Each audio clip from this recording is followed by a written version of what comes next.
Now before I dynamesh it, I'm going to want to make sure I apply those dynamic over here, dynamic apply, to make those real, that real geometry. If you don't do that, and I do D, it's like, oh, it looks really smooth. And I go over here to dynamesh.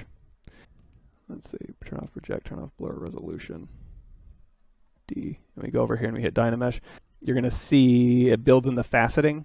That's because it's not dynameshing the smooth result, it's dynameshing this faceted result. So what you want to do is hit apply, that'll make it real subdivisions, and then you can go in here to your dynamesh, and your dynamesh is over here in geometry dynamesh. We're going to turn off blur, we're going to turn off project, we're going to crank that resolution up, hit dynamesh, no. There we go. So now we have a dynamesh version of our object here. We're going to hit Control W, make that all one polygroup, and now you can just sculpt on this thing. Now, of course, you're going to want to make your resolution as high as you want to maintain your details. And now what we can do is, for example, we can hit B, C, and we'll go into this Chisel Brush.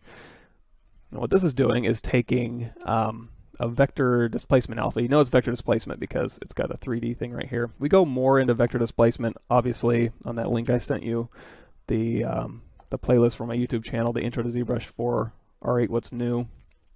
We talk more about that. And also in here, we have a really cool one I like, the Houdini in Zbrush. So we go in here, we go through and we shatter a dog, a poor puppy.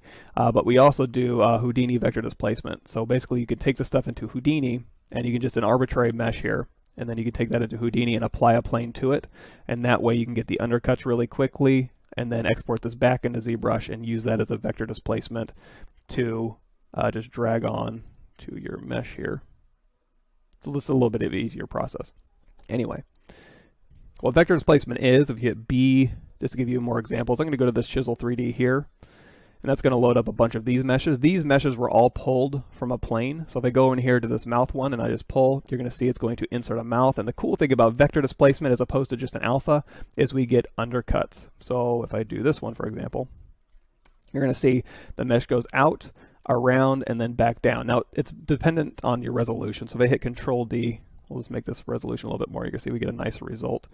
So this is an extreme one here. So you can just take this one, you're going to see it's just deforming out our shape here, and it's just taking that geometry that we have on our mesh and just displacing it based on that map. Now if we go into hit B and then we go into Chisel Rect, you're going to see these are just converting these meshes to alphas. It's still useful, so you can go through here and select this one and then pull that out, and then you can select this one and pull that out. You can also go into your brush menu here and you can go to modifiers and you can change your multi-mesh selector to say 1, and that will cycle through as you're pulling out. It's just going to cycle 1, 2, 3, 4, 5 through your meshes here. And you can also hold down Alt. But the thing about these ones is, if you choose this one for example, and we look at it, it's like got the little bars on here. If you go here, you're going to see there's no undercuts. It just goes, it pulls straight out from that. Still pretty useful. I have some of these converted. So we've got a brush here. Hard surface. So I basically took a bunch of hard surface alphas, converted them to meshes. So when I go to, say, vents, I took alphas, converted them to geometry, and now I can just cycle through, or I can hit the M key and just choose any one of these things. And we'll go ahead and drop that Z intensity down. And we'll hold down Alt, kind of push these things in.